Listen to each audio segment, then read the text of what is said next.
I had this image of these soldiers entering and taking over the castle, Fortinbras and his army. And as they converged on the stage, and just these flashlights, beams of light kind of going all over the place, they would stop on Horatio, and he would say, you know, if you listen, I'll tell you a tale of bloody and carnal acts, of these horrible things that have happened, you know, and that being the beginning, that being the start of this epic play, you know. Why not start at the end? We know how it ends.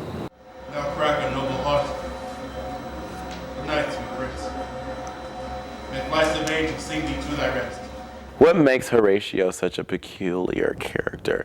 He is one of the most well-known Shakespeare characters, and he is very stoic. He's very loyal to Hamlet, and he seems to just come and go. He doesn't really do anything. The one big thing that he does is inform Hamlet of the ghost. Other than that, he's kind of just around all the time.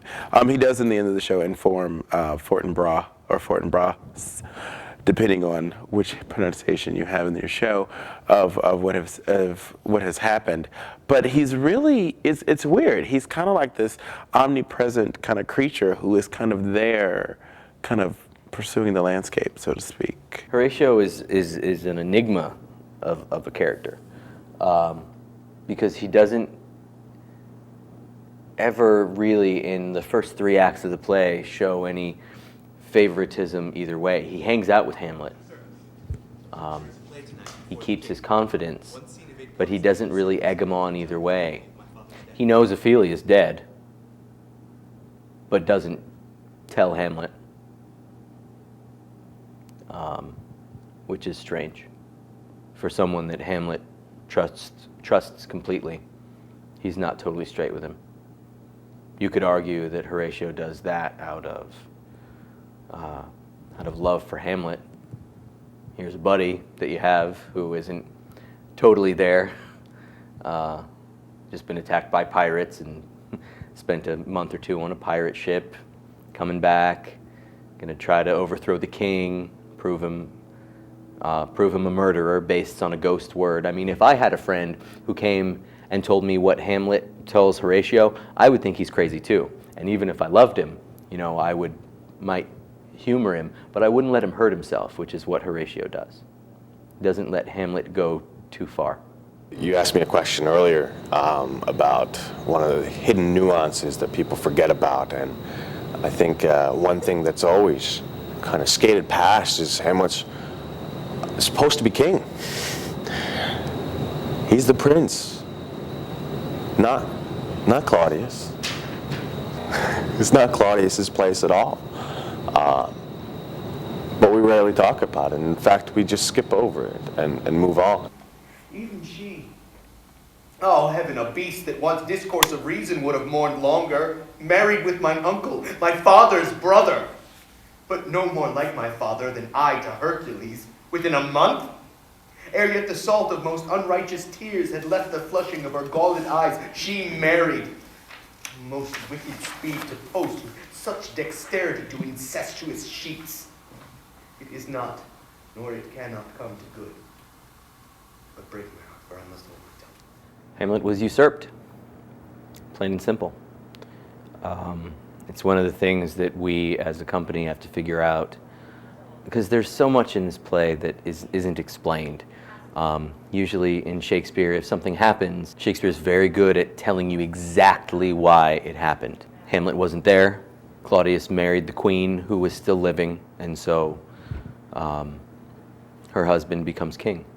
I think when it happened, when he did become king, Hamlet was away at school. And there's sort of this impending war with Norway. So there might have been some immediacy, some urgency to get someone in the throne. This dichotomy between Fortinbras, the young prince who takes everything in front of him, and the young prince of Hamlet who takes nothing and just waits. A man of action and a man of thought.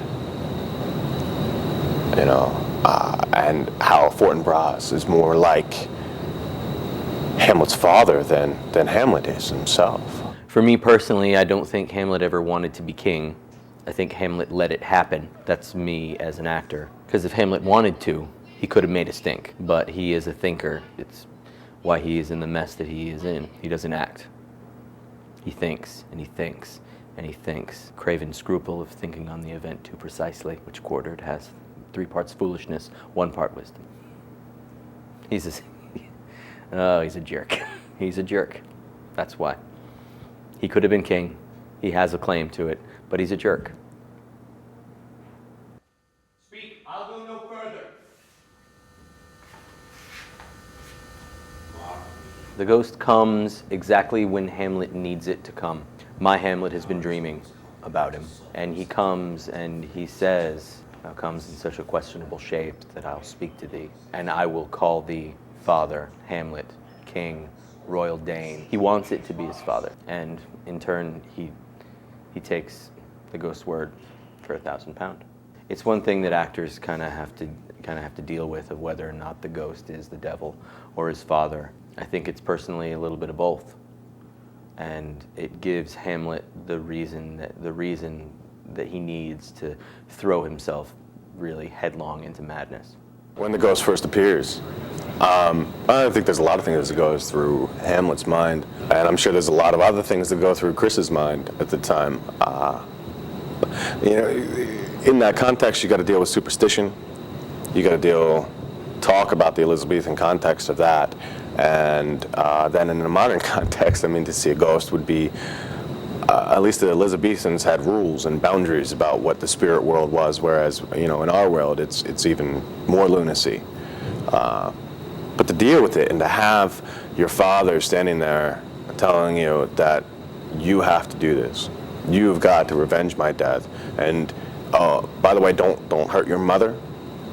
She had nothing to do with it, but your uncle killed me, and here's how, and this is what's going on, and then he leaves him. I think Claudius is looking at Hamlet as just an annoyance, of a constant reminder of the dead king. But as the play progresses, his actions, Hamlet's actions, become more and more bizarre and severe. Will you play upon this pipe? My lord, I cannot. I pray you. Believe me, I cannot. I do beseech you. I know no touch of it, my lord. It is easy as lying. Govern these ventages with your fingers and thumb, give it breath with your mouth, and it will discourse most excellent music.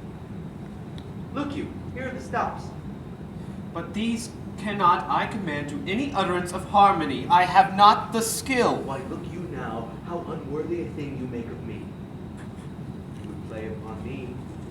You would seem to know my stops. You would pluck out the heart of my mystery. You would sound me from my lowest note to the top of my compass. And yet there is much music, excellent voice in this little organ, yet cannot you make it. Why do you think that I am easier to be played on than a pipe? Call me what instrument you will. Though you can fret me, you cannot play upon me. Our reactions on the text live at a place of just genuine confusion and not knowing what to do as to how to help someone. Like when you can look in somebody's eyes and you can tell that they're living in a different reality, they're creating something that's just a hair off what everybody else is living in, and so you can look in their eyes, you can be like, look, I'm trying to help you, but you're not helping me help you. Hamlet thinks the madness is put on, but you can only toe that line for so long before the line between the act and what you think is real disappears. And I think that's what happens to him. I don't think he's all that stable to begin with. Another one of the reasons why it is kind of easy for Claudius to just kind of slide in and assume the throne. Hamlet is not exactly a happy guy to begin with.